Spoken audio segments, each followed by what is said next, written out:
إنا لله وإنا إليه راجعون. الله ونحرسته وحلقوا آسي مقالة هرقيسا أو آسقرا لوغو سميي مرحوم أحمد ياسين حاج عبد الله أبو سيتي أو هبينكي حاليكو غيريودي مقالة هرقيسا مدحونا جمهورية سوماليلاند مدن موسى بيه عبد ayaa ka qayb galay aaska qaran ee magaalada Hargeysa lagu sameeyay marxuumkaasi madaxweynaha Soomaaliland waxa kala qayb galay oo aaska ku helinayay gudoomiyaha aqalka golaha wakiilada ee Soomaaliland mudane Baasha Maxamed Faarax xubno ka tirsan golaha wasiirada gudoomiyaha xisbiga mucaaradka ee UCID mas'uuliyiin siyaasiyiin waxgarad aqoonyahan haldoor iyo waliba ganacsato kala duwan qoyskii qaraabadii eheladii iyo asxaabtii taqaanay marxuumka ayaa iyaguna ka qayb galay aaskaasi madaxweynaha jamhuuriyadda Soomaaliland mudane Muuse Bihi Cabdi ayaa tacsi qaran u diray qaranka Soomaaliland qoyskii qaraabadii iyo eheladii uu ka baxay Allah u naxariistay Axmed Yaasiin Xaaji Cabdilaahi Abu Site oo habeenkii xalay ku geeriyooday magaalada Hargeysa maanta waxaan joognaa aaskii Axmed Xaaji Cabdilaahi ilaahay waxaanu ka baryaynaa inuu marxuumka u naxariisto ilaahay isaga naxariistana ka waraabiyo ilaahay cadaabta qabriga ha dhaafiyo intii hore muslimiinta ka horeysana Allah u naxariisto inagana Allah inoo ka daba naxariisto waxaanu tacasuudirnaa dhammaan qoyska reer Xaaji Cabdilaahi maxamed daaweyno waa jooga way dheeyihiin waa raas balaaran dhammaantood tacsiid baan u dirnaa iyaga iyo qoysaskoodiiba isna odayaashoodu ahaa naf walba mawdka way arki doontaa oo waa la dhiman doonaa inaguna waa ka daba tagaynaa ilaahay dembigooda intii dhibatana ilaahay ha u naxariisto inagana ha inooga daba naxariisto raac busatana ilaahay halkiisa caawil khayr qaba ha u soo dhigo waxaa iyaguna tacsi taasi lamida u diray mas'uuliyiin kala duwan oo ka mid ahaayeen gudoomiyaha aqalka golaha wakiilada gudoomiyaha xisbiga mucaaradka ee UCID madaxweyne ku-xigeenkii hore ee Soomaaliland qaar ka mid ah mas'uuliyiin siyaasiyiin waxgarad iyo qaybaha kala duwan ee bulshada ayaa iyaguna tacsi u diray Allah u naxariistay marxuum Axmed Yaasiin Xaaji Cabdilaahi Abu Site oo geeriyooday inna lillahi wa inna ilayhi raaji'uun waxaan joognaa aaskii Axmed Xaaji Cabdilaahi waxa weeye sida loo sheegay waxaad ka arkaysaan sida loogu yimi waxa weeye nin qaali oo ahaa laakiin mawdku cidna deyn maayo inaguna waynu daba soconnaa waxaynu ilaahay uga baryanaa inuu qabriga u waasiciyo waxaan sabir iyo iimaan ka siinaynaa reer qoyska oo dhan iyo eheladii caruurtiisii iyo qaranka Soomaaliland dhammaantii waxaynu maanta dee joognaa aas walaalkeen Allah u naxariisto waxaynu ilaahay uga baryaynaa inuu qabriga rawdatul min riyaadil janna beeraha jannada kamida uga dhigo qabrigiisa inuu ilaahay godka u nuuro ehelkii iyo qaraabadii iyo dhammaan shacab weynaha reer Soomaaliland inuu ilaahay samir iyo iimaan ka siiyo waxaynu joognaa aaskii Axmed Abu Site oo nagu ducaynayno ilaahay jannadii ka waraabiyo inagana gidigeen samir iyo iimaan naga wada siiyo waxa adoon wanaagsan buu ahaa cibaadaysta ilaahay samir iyo iimaan naga siiyo dhammaan ehelkii iyo qaraabadii iyo qoyskii iyo qaranka Soomaaliland ba Axmed Abu Site runtii waxa shakhsi aad iyo aad u wanaagsan shakhsi ahludiina ilaahay waxaan uga baryaynaa maanta marxuumka Axmed Yaasiin Abu Site oo dinagu cuslaa geeri culus bay nagu timid maanta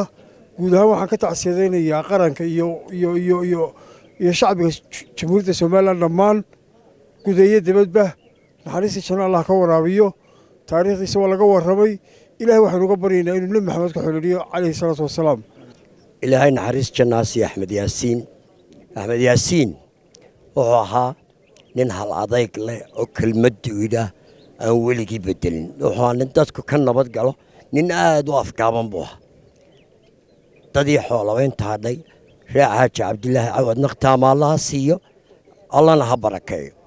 qaranka Soomaaliland madaxweynaha jamhuuriyadda Soomaaliland waxaan ka tacsideynaa geerida ku timid Axmed Yaasiin inna lillahi wa inna ilayhi raaji'uun Axmed Yaasiin ilaahay naxariista jannaha ka waraabiyo ehelida qaraabadiina ilaahay samiriya maana ka siiyo jicuun maanta halka waxaynu ku aasaynaa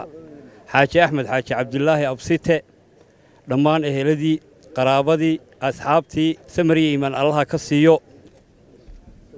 إنا لله وإنا إليه راجعون إنا لله وإنا إليه راجعون كل نفس ذائقة الموت ما أنت هلكم وحنو فردنا تعسيدي أحمد ياسين حاج عبد الله أبو ستة إلهي وحنو قبرينا إنه جنات الفردوس جيو إلهي وحنو قبرينا إنه قبره واسعيو إلهي أحمد أبو ستة إلهي ونحرسته قوس كيرا أبو ستة يدمان أهل كلنا إلهي سميري إيمانا كسيو وحنو كتعسيدنا ومد الرئيس سومالي لان qoyskii iyo qaraabadii iyo intii uu ka tagayba ilaahay naxariista jannada ha ka waraabiyo marxuumka aynu aaskiisa joogno axmed xaaji cabdulaahi abu site ilaahay naxariista jannada ha ka waraabiyo qof aad iyo aad u wanaagsan buu ahaa addoon aad iyo aad u wanaagsan buu ahaa nin aan ceeb lahayn buu ahaa nin afgaaban buu ahaa nin cibaadaysta buu ahaa ilahay waxaan ka barnaya subxaana wa tacaala in ilaahay janna firdowsa ka waraabiyo axmed innagii ehelkiina samir iyo naga siiyo innagana waxa weeye inaan ku cibaarad qaadanaa waxaa aaska loo yimaadaa in la isxasuusiyo in la dhimanayo ilaahay inagana tawfiiqdiina hagaajiyo ilaahay khaatumadina hagaajiyo inna lillahi wa inna ilayhi raajicuun waxaanu joognaa aaskii marxuum axmed yaasiin xaaji cabdulaahi abusite waxaan ka tacsiyadeynayaa qoyskii qaraabadii iyo asxaabtii uga baxay dhammaan shacbi weynaha jamhuuriyadda Soomaaliland marxuumkana waxaan ilaahay uga baryayaa inuu naxariisti waas janno ka waraabiyo janno firdowsana geeyo allah naxariistii janno ka waraabiyo eheladii iyo qaraabadii iyo oorihii uu ka geeriyooday iyo awlaaddiiba ilaahay samiriyaan naga siiyo inuu marxuumka qiimaha iyo qaayaha badan maanta naga baxay jannadiisa ka waraabiyo ehelkiisana iyo saxaabtiisana ka siiyo samir iyo iimaan joognaa geerida allaha u naxariistee xaaji axmed yaasiin xaaji cabdilaahi abusite oo maanta ku geeriyooday magaalada hargeysa waxaan tacsi u dirayaa dhammaan ehelkii iyo qaraabadii iyo dhammaan reer xaaji abusite sitiimaan uga dirayaa ehelkii iyo qaraabadii oo ka dhintay xaaji axmed ilaahay jannada ha ugu bishaareeyo ehelkiisii iyo qaraabadii walaalkayo axmed yaasiin xaaji cabdilaahi abusite ayaanu u nimid ilaahay waxaanu erga uga nahay inuu qabriga u waasiciyo inuu su'aasha u hawl yareeyo in kitaabkiisa midigta looga dhiibo inuu jannatul firdowso geeyo yaanu ilaahay uga baryaynaa inna lillahi wa inna ilayhi raajicuun waxaanu joognaa geeridii allah u naxariistay marxuumka reer abusite maanta ka baxay axmed abusite ayaynu tacsi u diraynaa qoyskii qaraabadii madaxweynaha golayaasha dhammaantiin axmed saki daahir xasan telefishinka qaranka Soomaaliland magaalada Hargeysa